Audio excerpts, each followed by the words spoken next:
Hi, good morning. This is Troy Torres. It is 9:06 a.m. on Thursday, June 12, 2025. I believe it's Philippine Independence Day, if I'm not mistaken. Is it It Philippine is. Independence Day? Yeah, I It hey, is. So, yeah, happy independence to all the kababayans out there That's my friend, and Senator around the Shelly world. Calvo. Hi, Shell. Senator, sorry. Pardon me. I Hi. am so sorry. Senator, I must just, every time I talk about the legislature, I disclose that I have two personal friends, Sabrina Salas Matanani and Shelly Calvo, who I've been friends with for decades. And so I always make that disclosure. Senator, Vice Speaker Tony Atta, I consider you my friend too, but, we have more of a professional relationship. No offense. none taken, none taken. Thank And you. anyway, you don't want people accusing me of being biased toward you anyway. So you, Okay. both of you, along with Senator Vince Borja, who we're waiting for to join in the Zoom, are in Washington, D.C. You are leading a mission to save us federal funds and programs. Can you tell us what has been going on yesterday and today, and what will happen through Friday? Yeah, so I'll go ahead and start off, and then I'll have Senator Calvo jump in as we go through the days, right? So we arrived over the weekend, and our first meeting hitting the road on Monday was with the U.S. DOE Office of Special Education. We met with them, trying to find out the process of what's been going on, of federal funds coming down the pipeline, and how can we be able to ensure that we don't lose any funds that are coming to Guam, and how would that process be distributed to the states and territories? Was And it made clear in that meeting that we were going to be losing any federal funds in terms of special education programs? You know, actually, there will be no funds being lost in special education. And as a matter of fact, they even mentioned that there are other programs within special education that perhaps DOE back home, special education program, can look into so that they be able to avail themselves of the. And I think a particular program that really caught our attention, if I'm right, Senator Calvo, is the one where, like, those with special needs, and how they have the one Mhm. aid, The one-to-one where aids, yeah. yeah, where the parent or someone can be that one-to-one aid, and they go through a training process, and they take their child through the years of education, and then after that, it's a program where they can become certified one-to-one aides. So I have when a they, I have a friend who went through that program. yeah, so those are things that Guam should actually look into, and how it can Mhm. be beneficial not just to the Department of Education, but most especially to the child, because then the child will have a familiar face, a familiar person that they know they can connect with and bond with throughout their years in school, and be able to continue to receive the education, because then it'll be someone familiar to them that they know will be teaching them, right? So these are the things that uh, we learned about, and how we can continue to reach out to them. They said, Okay. not please, anything that you guys may need, let us know. We can find out for you if there's issues. We'll let you know if there's grant funding available.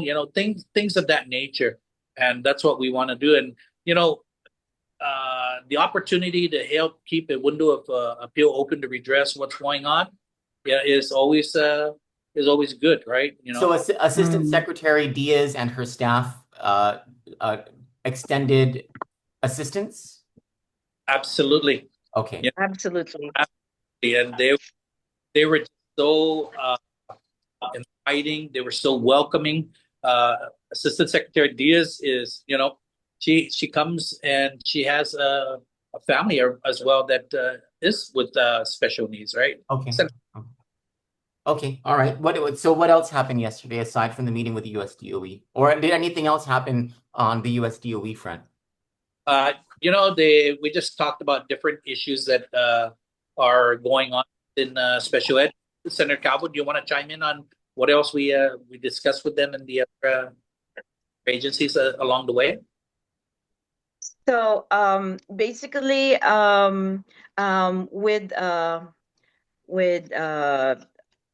Deputy Assistant Secretary Diaz, since you already mentioned it, Vice, I'm gonna pipe in more with that particular meeting, because that's one of the meetings that I feel it was very progressive. That our conversations will really deliver something for Guam, and because special education is one of the there's hurdle and challenges that we're experiencing. For a while now with that segment, but with her assurance, and along with everyone else that sat down in that room, we were Okay. assured of collaboration and partnership moving forward. They have actually received us, not just warmly, but with enthusiasm. And they understand that we're all in the same page on trying to render more support for our community. So, as Vice was saying earlier, her background is obviously like myself, a mother, and she's an amazing woman. She actually have she put together facilities, centers for the special cases, and I was telling her that it would be nice if we can have a pilot project of the same kind on Guam. So she asked me, she said, warm, in a very warm manner, to call her up and make sure that we continue the conversation. And she'd love to really, really do something for Guam. So I'm very excited with just that one meeting. And to tell you honestly, Troy, we've had so much. We're probably already probably conquered 15 to almost 20 meetings since Oh, Sunday. okay. So we can't wait to tell you everything. Okay. Okay. Well, let's go to the next thing then. So, Now, uh, the important parts with Office of Special Education was that you know they said that this is the first time in 20 years that legislative leadership has come out to engage with them in discussions in what we are, Mhm. how we are making programs become a big. And Senator, please, he chimed in. So if you can chime in also on that, so that we can move on to the other issues with the Other, other agencies that yeah, we. hi, Senator we Borja. can We're expound not live, more but we because are. Oh, go ahead. Go ahead, Senator Calvo. Well, Sorry. we we can expound more later with regards to the special ed, because truth be told, there were a lot of individuals that were there that coordinated with us, and we'd like to put it out there that Charlie has been very helpful to Guam, and he's coordinated. Him and his team has coordinated with Guam, but we can move forward, and then because there's a lot of items in that Okay. we wanted to discuss, so I we can agree. I move agree, Senator forward. Calvo. Senator Borja, welcome.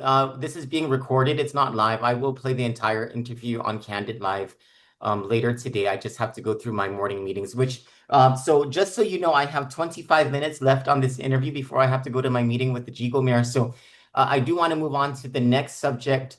And can we go to the meeting with Speaker Mike Johnson? Because he was, if I'm not mistaken, he's the highest level official you guys met with. What was that like, and what assurances were you able to get from his leadership for Guam, or even from the CNMI as well? Troy, with Speaker Johnson, we had a great interaction with him. He committed to working with Congressman Moylan in listening to what our issues are. How is it that we'd be able to, get the assistance that we need, working together actually to come up with solutions. And he even said that he would be willing, hopefully his calendar can clear up and would like to come out and visit the island. Okay. Very Senator Borja. Hmm. I think for me, what was refreshing was that, of course, he commended the work that Congressman Moreland is doing in DC. But I think, he was very clear in, ensuring that we understand or assuring us that like whatever we needed, whatever help we needed for Guam, that we have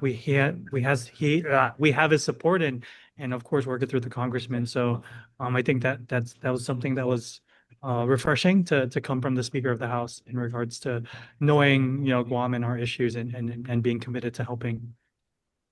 What about uh, did you guys have an opportunity to discuss with Speaker Johnson clarifying, especially in the big beautiful bill, and other things and executive decisions coming out of Washington? Um, what are the funding cuts that we will be experiencing next fiscal year, and how can that be alleviated for Guam? Well, when we met with them, you got to remember that was just Monday, so they haven't really went over the budget, right? So That's on it.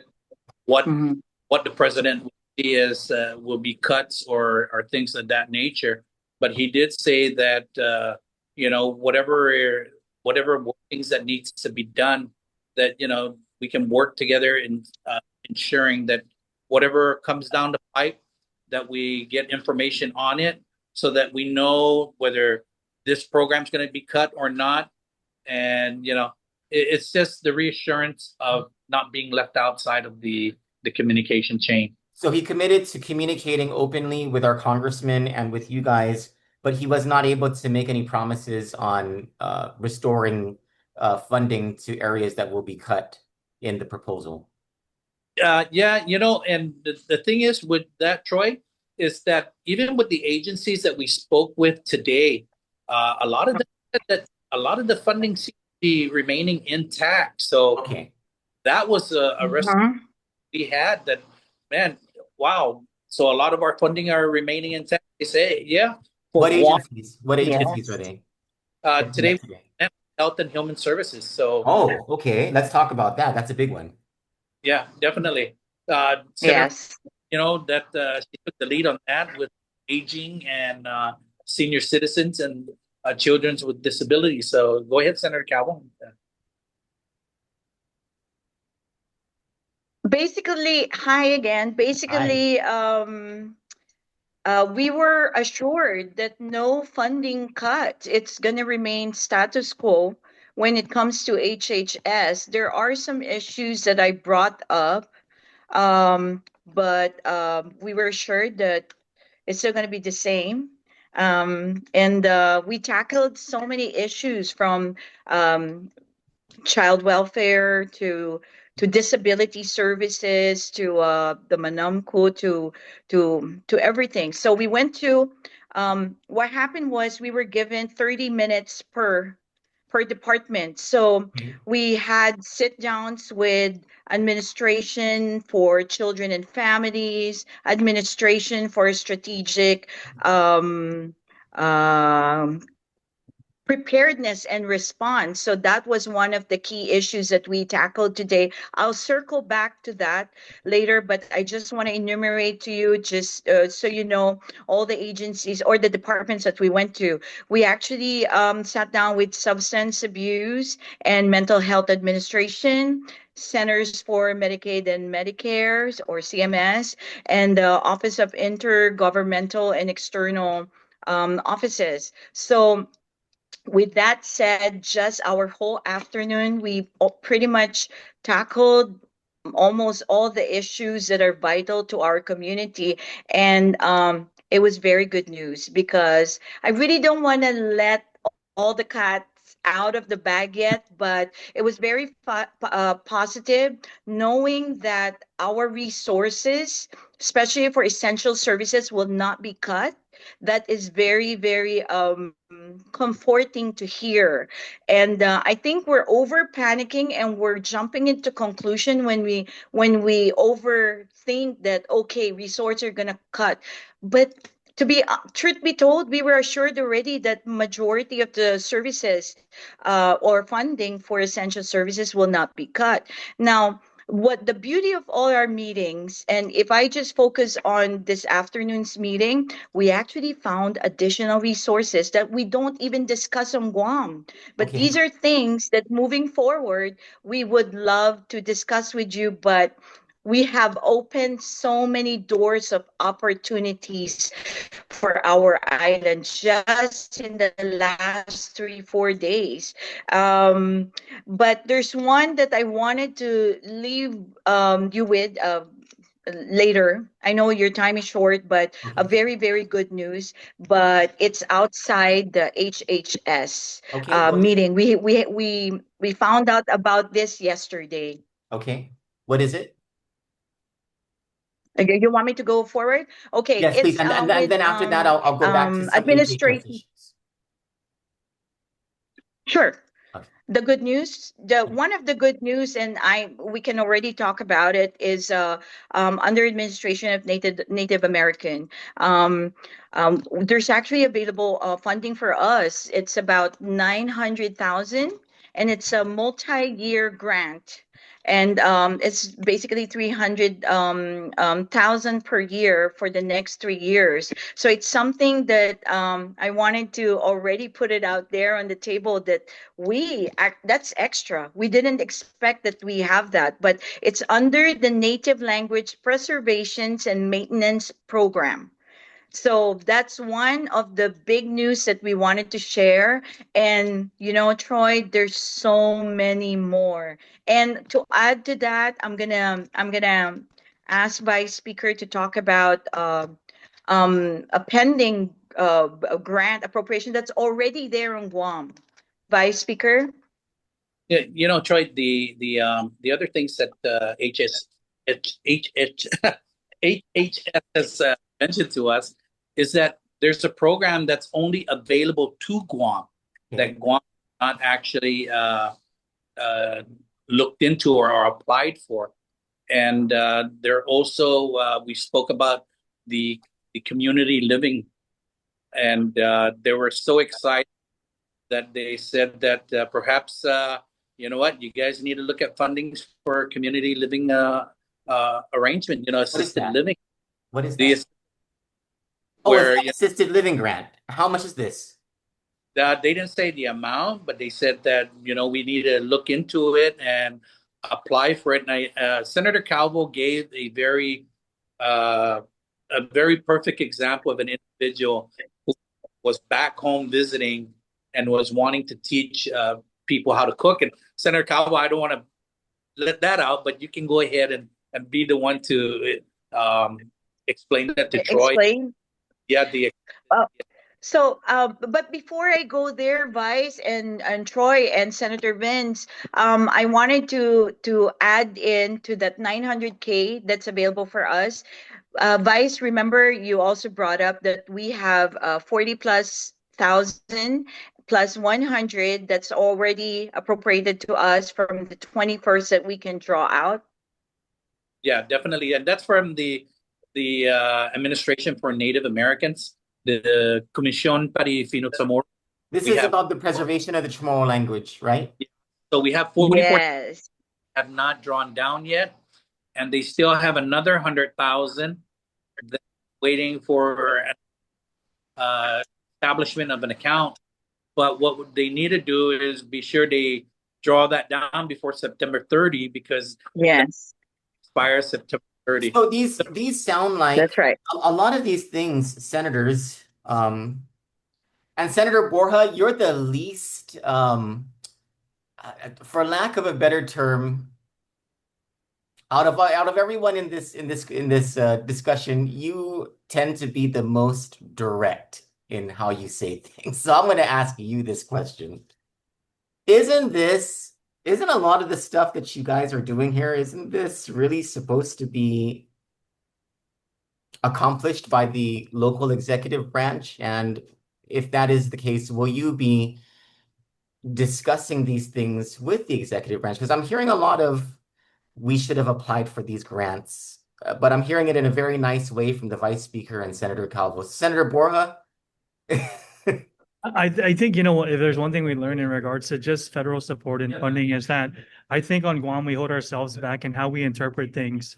Because when all the agencies we met, they're really, they're flexible in how we manage the funds. Obviously, not, we can't just use it for everything, but even with US Ed as a good example, it was, hey, like you guys have all this money, we returned it, or you guys requested for late liquidation, but we're willing to work with you guys, right? We want you guys to spend the money because it's not like it comes back to us and it's extra money. But even with speaking with other agencies, and you're right, I think for me, because US Ed, everything kind of goes to the local education agency, right? To GDOE. It's not necessarily an executive function, but you're right. Like through all these other meetings, it's like, hey, there's all this money, there's all this opportunity for Guam to take advantage of. You guys just need to do it for the most part. But you're right, like that obviously is stuff that goes through the clearinghouse, and that's part of the executive branch. Not sure what happens. I get it. There's a lot going on and we're very specific, but it really is just, us just, putting the extra. Another thing too is procurement. And I think that's the other thing is we also need to look at our procurement law that, because when they look at drawing down funds, they have stated like a US Ed, good example. They talked about not even just the procurement law, but like the board and the policies that affect the management of these funds. So definitely some things that we need to address back home to ensure that we take advantage of all the different funding opportunities. Even when we talk about like special education, that was another thing in regards to funding and how they can use it for other things that can help students before they actually even get into the school system. Funding to help parents in regards to special education, right? Those are some of the things that at least I'm not aware of, and maybe we need to have a further discussion with USDOE. But Will you definitely, be having that discussion with GDOE, Senator? oh It's yeah, specific to absolutely, education. Okay. And absolutely. Vice Speaker Ada, will you be speaking with Speaker Blas so you guys can have this conversation about the movement of grants and applications and funds with the State Clearinghouse and the Department of Administration? Yeah, definitely, Troy. And you know how it is. You were in the administration previously as well, right? You know the workings of that. And what seems to be the problem is that we apply for grants, but we don't see it all the way through because somewhere, somehow, someone has dropped the ball. And that's how we Hmm. get funding remaining. I mean, when you look at the $100,000, that's from 2021, and that's why it's expiring in by September 30th. So where Hmm. hasn't it been expended? Why hasn't it been drawn down? Because already 200,000 of that $300,000 grant already drawn down and just 100,000 remaining. So these are the things that we need to look into. And you're right. I'm going to bring it up with Speaker Blas because he did, uh, was concerned about those things. And we want to make sure all the grants that come through the island get properly expended so that we're not returning. Because, like they said, uh, you return the money, it doesn't come back to the agency, it goes back to the treasury. And that's what we don't want. None of them want that to happen because that's funding that is lost, permanently. So, we got to make sure that we're spending right. Did you guys have the opportunity when you spoke with CMS to discuss TEFRA rebasing for GMH? Yes, as a matter of fact, we did. Okay, and And what did they say? they were just like, that's a whole nother subject that's going to take a very long, Mhm. and it's probably something that Congress is going to address as well. Mhm. So is this something where you guys would be willing to go back to DC to have or even to San Francisco to have these specific discussions? Because I mean, that really is the key to the financial solvency of Guam Memorial Hospital. Oh, absolutely, and you know this is not going to be just a one-time trip out here, Troy. I think this is something that we need to do, 2 times a year, maybe 3 times a year. It just depends because Senator Borja, Senator Calvo, and myself, we fund our trip out of our pockets. None Oh, okay. none of this is government funds. This is all our own money out of our, Mhm. Even your you even know, your even your hotel stays and your meals, it's private funds. yes. Oh, Okay. okay. That's an important. I'll include that in the story at the top of the story. Now, Yeah. Vice So, Speaker, can you assure us that in the meetings that you've had with the several different program areas, and I'll get the different program areas from your staff so I can report the details of it. But in the meetings that you've had, the funds that Guam should be expecting or has been expecting are intact? Yes, that's what was expressed to us. Oh, And wow. that, we want to ensure that, it remains that way throughout. And that's why it's very important that communication between our local agencies, departments and agencies is a two-way street with their federal partners. If a timeline is coming up, reach out to your federal partner and get the information that's needed. Give them the that they need. Give them the documents that is important. Uh, these are the things that we need to constantly stay on top of because, we don't want to return money. And that's the bottom line, even with our federal partners. We don't want them to bring the money back to us.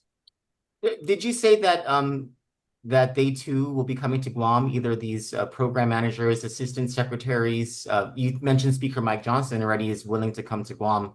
Mhm. Are some of these people that you met with, are they willing to come to Guam? Yes. Yes, absolutely. A Okay. lot of them, Troy, like we said, they're just coming into the administration as well. And they want to be sure that they come out and see the territories, right? What the territories are going through as well. Um, Principal Deputy Secretary William Hagan has been out there to Guam and to the CNMI, and he's planning to come back out again in July. He said that these Mhm. trips to come out and see the territories, um, find out what their issues are, and how we can continue to keep that open communication with them. And Excellent. I told him, I said, man, this is really important. Even Assistant Secretary Demapan, he was really excited that we were here Mhm. expressing our concerns and what we needed to do and how do we keep that two-way communication open as well. I'd like to have this conversation again tomorrow morning around the same time if that's possible. But right now, um, I want to go to a national subject, and for the next 5 minutes, discuss this. Vice Speaker, I believe you are a retired captain from the Army, or you were an officer or something in the Army or something like that. Is that correct? No, I wish I was, but I was a non-commissioned officer Or in the non-commissioned officer? Senator Borja, you also were in the Army, right? That's correct. I was a non-commissioned officer as well. And Senator Calvo, you're a naturalized citizen, correct? That's correct. And I grew up in boot camp Well, this is just to make thank things you. light. So the reason I bring these things up is what's happening in California. uh-huh. And I'm wondering if you each could tell me whether you are and what is your concern about what is happening in California, and then secondly, whether you have concerns that things like that will spill over to Guam and what those concerns might be. Well, first, if I can go first, my concerns about the incidents and the rioting that's happening in California is that three of my children, four of my children are there in California, Okay. and they're in the Los Angeles area, and I pray for their safety every day. As you know, that throughout the nation, there's protests that are going on, and the latest news was San Antonio's governor, like the state of Texas, the governor is, perhaps going to activate the National Guard to go to San Antonio. So, do I fear it's going to spill to Guam? I really don't think so. I think our people back home are way different. Guam is the melting pot. Every one of us is family one way or another. But And are you concerned, Vice Speaker, that ICE might be coming out here and the things that have been happening in the States might be happening here, where people are mistaken as being undocumented, even though they are documented residents or citizens, and they're somehow removed from the country? We've seen this. I mean, this is really what spurred the protesters to action, right? yeah, I think Guam. I don't think it will, only Okay. because even the Consul General of the Philippines, in my discussions with her, had mentioned that they don't have any overstays, or she put a call out to the community that if there's anyone who is legally to please come into the office so that they can repatriate them back to the Philippines. and find a process for them to come in legally. Okay. And So smooth sailing here on Guam, you foresee. I foresee that because of the what they call it, the actions of the council generals that are taking, you know, they're being proactive to what's going on, reactive. That's what's going to make our area totally different from anywhere else. Okay. Senator Calvo, your take? I don't really think so as well, because we do have community values that are shaped by our people.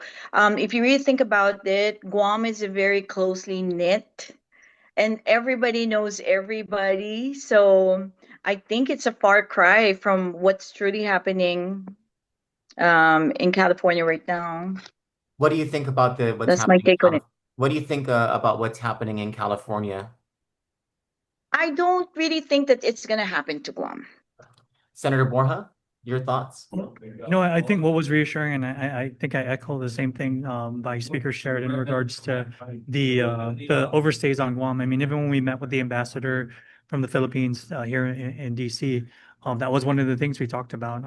So there's no real, I No, think, no concern for Guam. But in regards to no.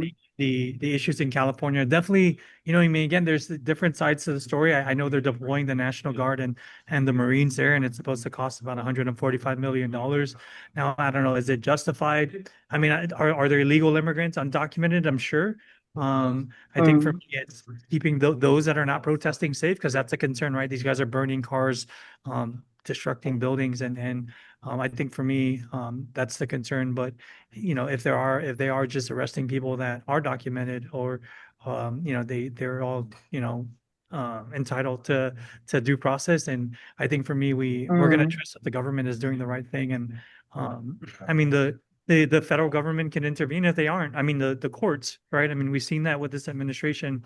Not everything he done it was right, and we've had the federal court overturn it. So um, we're not seeing that as of right now. So it'll be, again, we've been watching and paying attention. It's definitely on the TVs here in DC. So no panic right now. mm.